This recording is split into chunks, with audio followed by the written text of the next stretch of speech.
já o manual de identificação de muda e de espécies florestais. Esse link está aqui, depois a gente pode, talvez, projetar, não sei se mas quem tiver interesse, a gente pode passar aqui.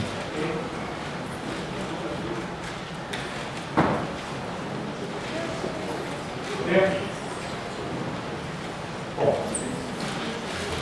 eu acho que a mesa teve um sucesso, podemos considerar um sucesso, no sentido de, nessa reta final, nessa maratona de 4, 5 dias, a gente está trazendo um debate que mantenha a plateia viva e atenta ao que está sendo discutido. Eu vou fazer as perguntas aqui na sequência de chegar na mesa. Talvez então alguns que têm. A primeira pergunta é para o professor Ordenon. A mídia sempre simplifica as razões de queda de árvores, relacionando apenas a ação de ventos. Levantamentos realizados pelo professor Eurípides, da Rural, atentam para a infestação de cupins nas árvores urbanas no Rio de Janeiro. O que o senhor poderia falar sobre a influência dessa infestação na queda de árvores e por que esse tema não é abordado pela mídia? Professor Ordenon.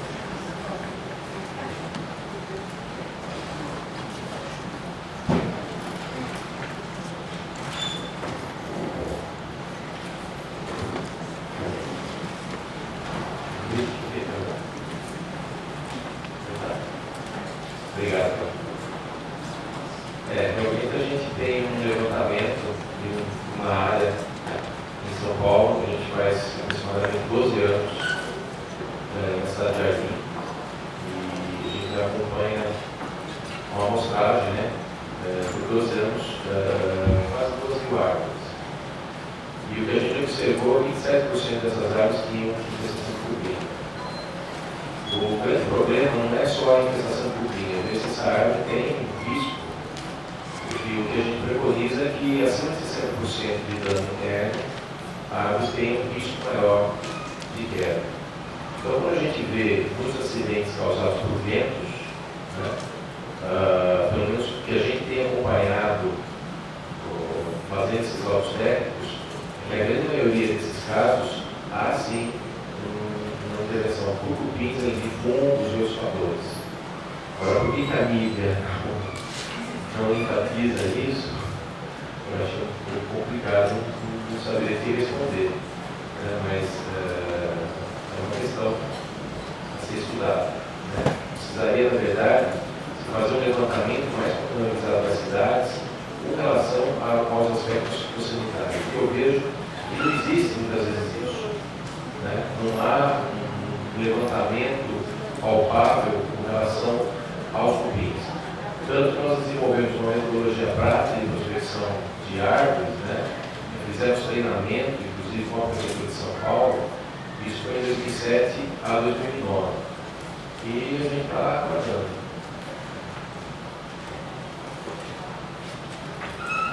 Tem uma série de perguntas aqui que se refere à questão do pequeno porte. Eu vou tomar a liberdade de fazer algumas dessas perguntas em bloco, que aí eu passo para a mesa discorrer sobre o assunto. É mais fácil, talvez. A primeira é do Rogério Unicentro. Ele dirigiu a pergunta para o professor Silvério. O objetivo da produção e distribuição de mudas de espécies de pequeno porte, ou arbustivas em Minas Gerais, é a redução dos custos por parte da CEMIG, ou a busca. É a redução de custo por parte da CEMIG ou a busca de maior número de benefícios ambientais da população. Tem também uma pergunta do Ronaldo, de Cruzeiro de São Paulo, que faz um comentário do Resedar. Essa pergunta é para a mesa. O Resedar é um arbusto que vem tomando ou roubando o lugar das árvores de pequeno porte com as nativas regionais. O flamboyante jardim é um arbusto cheio de espinhos e que invade a passagem de pedestres. Há árvores nativas que têm porte pequeno e que devem ser introduzidas. Por que o setor elétrico insiste em arbustos exóticos? Tem uma terceira pergunta também relacionada a essa questão, que é também para o professor Silvério. Pergunta de Tereza Penteado. Projetos, quer dizer, ela faz um comentário. Primeiro, projetos financiados por companhias elétricas são problemáticas, pois privilegiam apenas espécies arbustivas ou pequenas que não nos trazem a melhoria que precisamos. E muito foi falado aqui sobre a cultura das árvores e a cultura de árvores pequenas ou arbustivas, ou ainda a eliminação delas vem exatamente das companhias elétricas. Não deveríamos ter um congresso pró-árvore, temas pró-fiação? Não deveríamos ter num congresso pró-árvores esses temas pró-fiação. Pró-fiação, desculpa. E ela vai mandar um comentário de quem é o engenheiro florestal de Camargo, uma pergunta. Tem mais uma pergunta também para a mesa geral. Como o palestrante colocou em sua fala final que temos que enfrentar as mudanças climáticas e em seu estudo ressaltou o uso de arbustos, hibisco, flamboyãozinho e etc. E a produção de nativos? A grande maioria é exótica. Por quê? Eu vou começar, acho que a gente poderia começar com o professor Silvério e depois a mesa fica à vontade para ter. Se eu consigo colocar uma ordem nas respostas. Né? A questão do tipo de arbusto, né, vem pelo fato, por exemplo, os mesmo em comum, você viu os passeios estreitos, teve uma época passada, na adolescente, foram plantadas siribirunas sob fiação. Siribirunas sob fiação, com todos os conflitos e problemas que vocês podem imaginar. Daí, as colonias funcionaram de energia elétrica, elas fez uma distribuição de energia elétrica. Tá?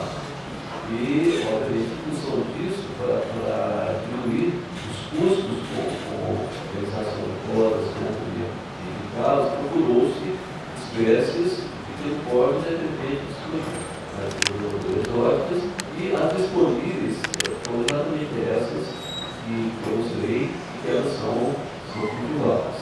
Realmente tem uma olhada nas concessionárias de energia elétrica e de ocupação nacional para a afiação, né? São os custos decorrentes de área de porte grande, de romper cabos e necessidade de cordas e tudo mais.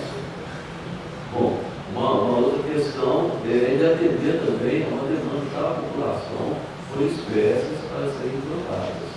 São as ideais, obviamente, cesáfilo, mariana, hibisco, outras, a murta, que eu muito cultivada também, são espécies exóticas, né? Claro que nós temos espécies nativas com potencial grande, mas que demandam de pesquisa. Essas espécies já estavam aí, de uma certa forma, adaptadas ao meio humano, e houve incremento da porção dessas espécies. O viveiro de Camargo de Curitiba, né, que é uma usina elétrica que ocorre, o viveiro é exatamente, né? A expansão de grupos gratuita, tanto para o reflorestamento quanto para a valorização urbana e a manutenção do viveiro também. E o objetivo é livrar, a criação de porte grande. Em contrapartida, nós iniciamos um trabalho dentro do PV, seria ANEL, de identificação de duas espécies nativas com potencial uso em valorização, exatamente com essa visão de identificar essas espécies. Aí nós tivemos que criar uma metodologia, né? Assim, qual metodologia adotar, e quais critérios serem adotados para identificar essas espécies. São das características regionais de Minas, nós selecionamos espécies com porte até 5 metros e espécies com porte de 5 a 8 metros, estabelecendo parâmetros, características desses parâmetros, pontuamos e aí chegamos no número de espécies. Tá? O problema, não existe sementes dessas espécies disponíveis no mercado. Então, por exemplo, nós precisamos trabalhar com algumas que já são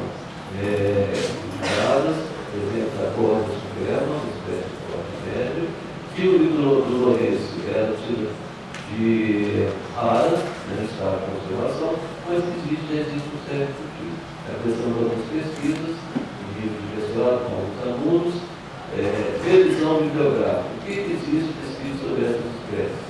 Nada. Ou seja, revisão bibliográfica, para se estabelecer uma base para essas espécies, é muito escasso.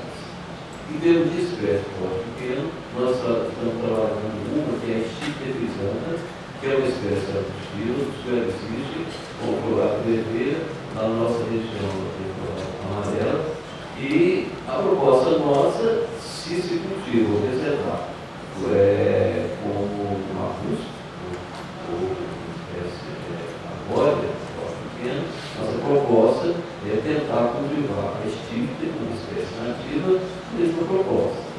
Nós vamos, pelo menos, cultivar uma espécie exótica e uma espécie nativa.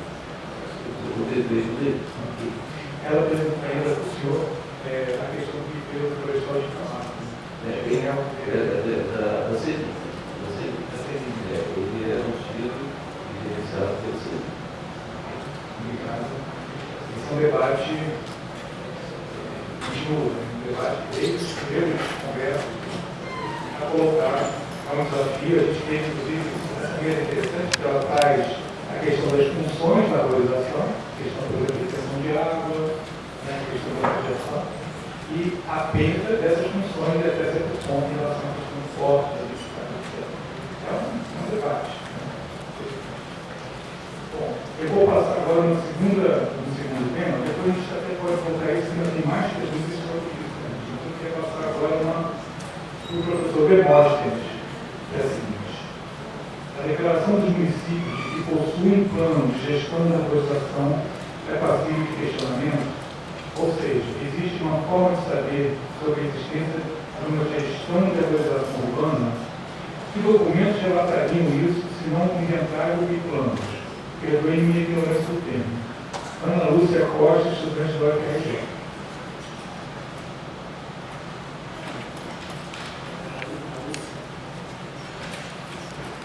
O próprio dentro hoje do programa de Geografia, depois da pesquisa do Rafael, os técnicos estão exigindo que os convênios, os conselhos municipais, que são da própria sociedade civil, que tem participação da sociedade civil, que esses planos passem pelo aval desses convênios.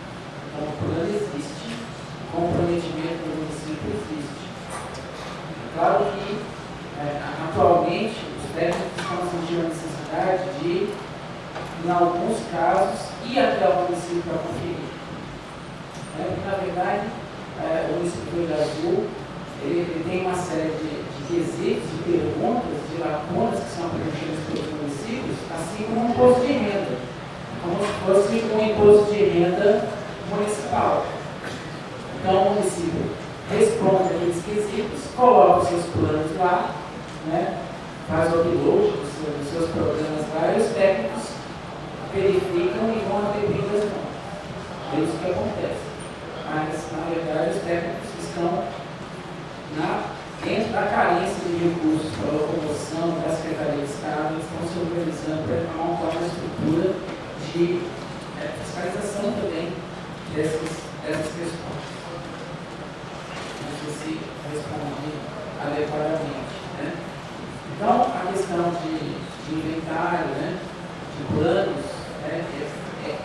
eles são elaborados. Os dados aparecem dentro de documentos na página de upload do programa municipal de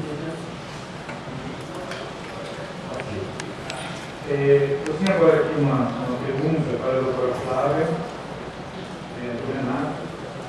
O que influencia mais na interceptação da precipitação? A densidade de folhagens ou o tamanho da copa?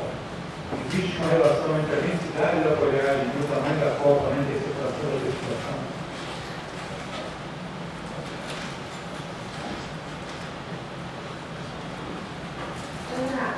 Na verdade, os dois fatores que se relacionam.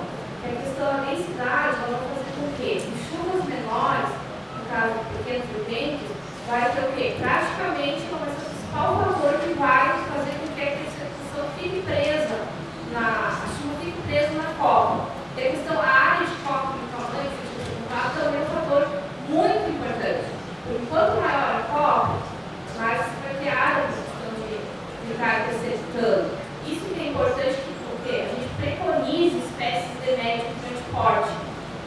ele é densidade também. Só que, embora a densidade, a gente tem que ver alguma coisa. Vai depender das regiões também e a finalidade que você vai estar trabalhando ao longo da nossa diversidade de climas aqui no Brasil. A gente apresentou aqui uma carta fora, porque assim, a gente tem algumas questões, tipo no sul. A gente vai pensar, pereiro todo ano, será que vai ter essa questão? Será que não? Vai ser seis ou não? O que a gente está querendo para que local? Para a rua, para a praça?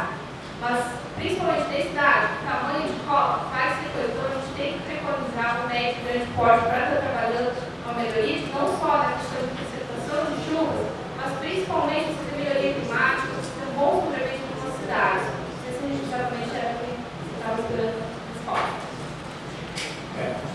Antes de passar para o próximo, eu queria inclusive comentar algumas coisas a mais em relação ao trabalho da Flávia e outros trabalhos que têm buscado entender melhor o ecossistema urbano, a ecologia urbana. Nós precisamos reforçar esses trabalhos. Nós temos, na década de 90, teve uma série de trabalhos na Califórnia, a Flávia chegou a apresentar alguns trabalhos dele, mostrando e quantificando efeitos ambientais ligados à arborização, e tem alguns resultados assim, que impressionam, assim, que impactam. Né? Se você levar isso para uma prefeitura, isso causa um impacto. A capacidade da arborização de captar a partícula, poluição partícula, é impressionante. Nós estamos numa fase agora de mudança climática, de inundações, etc. E a gente trata da arborização como se ela não tivesse nada a ver com isso. Né? Na verdade, ela tem uma série de impactos, de benefícios nesses ciclos que a gente não tem quantificado no Brasil. Né? Então, esse exercício de quantificar isso, né? Quantificar a questão da poluição, o que se economiza na saúde, né? Em relação à poluição, o que se economiza na questão da alimentação. E com esse trabalho da Califórnia, ele faz uma contabilidade dos gastos que a prefeitura teria com saúde, poluição, etc., versus os gastos que ela tem com a autorização em si. E a contabilidade é super favorável. Então, esse tipo de contabilidade na interlocução com a prefeitura é muito difícil. Eu vou passar agora uma outra pergunta para o Zenon, que é a seguinte: gostaria que explicasse melhor sobre o registro do produto para uso em espaço urbano.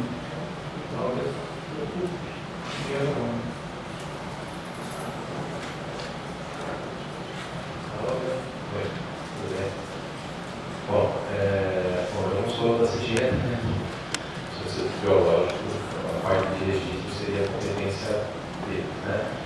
Mas, no caso, o Cefedoxan, o OptiGuard, ele é um produto já registrado para o uso do sanitário, quer dizer, uso restrito à área urbana, né?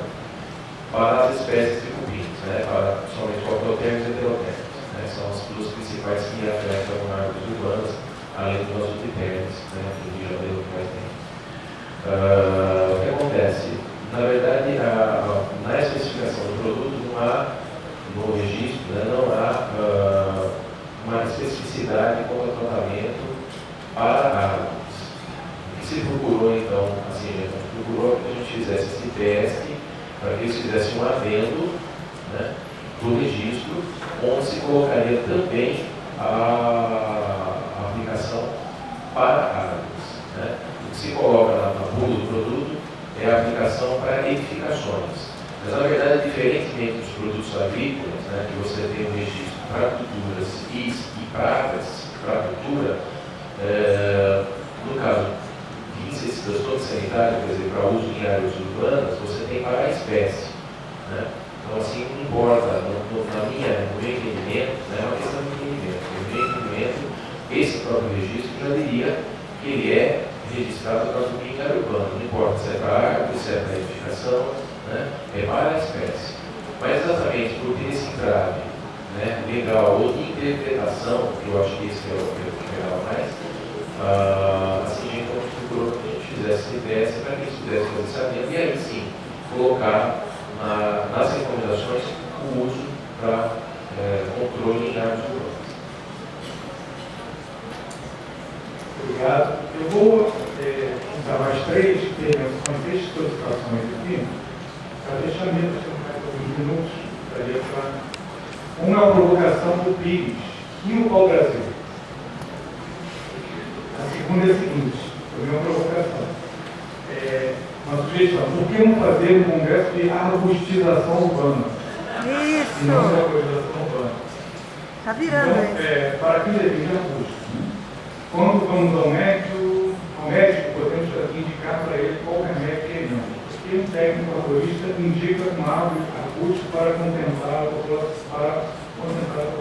E tem uma terceira aqui que é a seguinte: gostaria que todos os participantes da mesa se posicionassem claramente sobre as maiores funções e contribuições ambientais da arborização urbana, além com uma resposta simples: pequeno porte e arbustos ou médio e grande portes nas cidades. Zé Hamilton. Eu vou deixar a mesa à vontade para quem quiser responder.